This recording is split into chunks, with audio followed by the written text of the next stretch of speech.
welcome in to Your Health. We have with us today, and I am just thrilled that you could come, Dr. Lucas, Dr. Joe Lucas with Grayson and Group. That's your group. He is a psychiatrist, and I know that everybody has been watching as of late, and maybe you have friends, I don't know, but there has been a lot going on with suicide.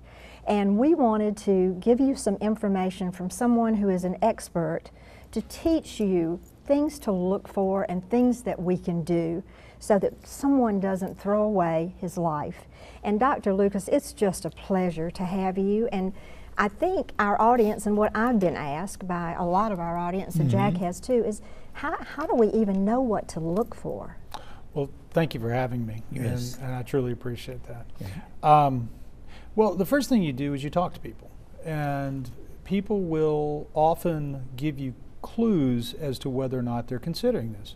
Many of them will start talking about their future is shorter than it would be otherwise. They talk about what they're going to do, what's going to happen after they're gone. If that talk becomes much more pronounced, you know, then obviously all of us have to prepare for the inevitable death. But if the talk becomes much more frequent, you need to think about that. You need to talk to them about it. If they start giving things away, sometimes you'll see that. You'll see where people will actually start giving their personal items away, and so you need to bring up that conversation and talk to them. Clearly, if they start talking more about life insurance or other issues such as that, then you need to talk to them about it. Anybody that tends to stay in bed a lot, that doesn't get out, doesn't seem to enjoy the things they used to do, you need to ask them those questions. One of the biggest myths about suicide is that somehow if you ask about it, you'll make them start thinking about it. That's just not true. Asking the question often will break the ice and help them to open up about what they've been thinking about, and so that they can then discuss those issues, those worries, and those feelings that they may be having. Is isolation, I would think that isolation would be a big problem. Isolation is a risk factor for mental illness in general, but it certainly is a risk factor for suicide.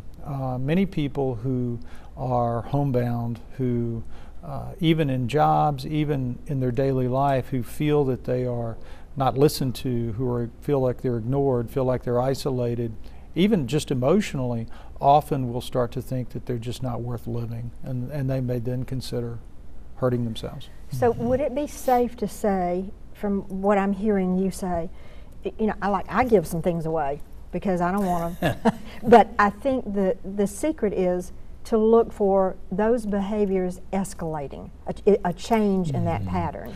Is that a reasonable? Yeah, that's correct. I think it's one thing to give a gift. That's not that's not really what we're talking about. What I'm talking about is somebody who says to a loved one, you know, after I'm gone, I want you to have this. Okay. And when a person who otherwise is in good health starts talking about in those sorts of ways, you need to ask some questions.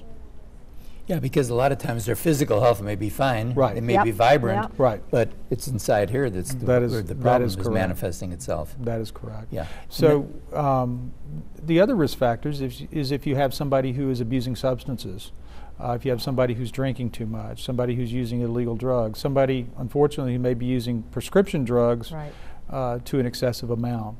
That's a risk factor for suicide. We've seen that a lot with a lot of these famous people over the past couple of months, haven't we? Well, it seems like it does seem to be that way. You know, they've got fame and fortune, but something's missing. Well, and having money or having a higher socioeconomic status does not protect you from depression, nor does it protect you from suicide. There was a study that just came out from the Center for Disease Control out of Atlanta, which was highly publicized, which showed that we have over the last 20 years, we've had a 30% uptick in the rate of suicide nationally. Wow. That's astronomical. It's huge, and it happened in every state, across every socioeconomic, every cultural, every racial category.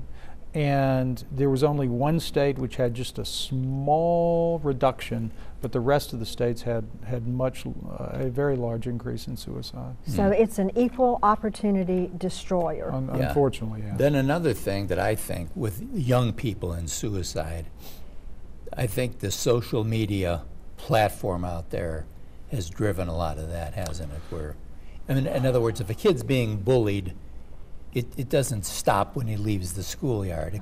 It can continue on that wonderful device that we've got to keep as a part of our life. Well, certainly the bullying is a risk factor. Yes. And the cyberbullying that we've seen, especially amongst teenagers and young adults, it can be a factor in terms of people turning towards all sorts of violence, whether including violence towards others.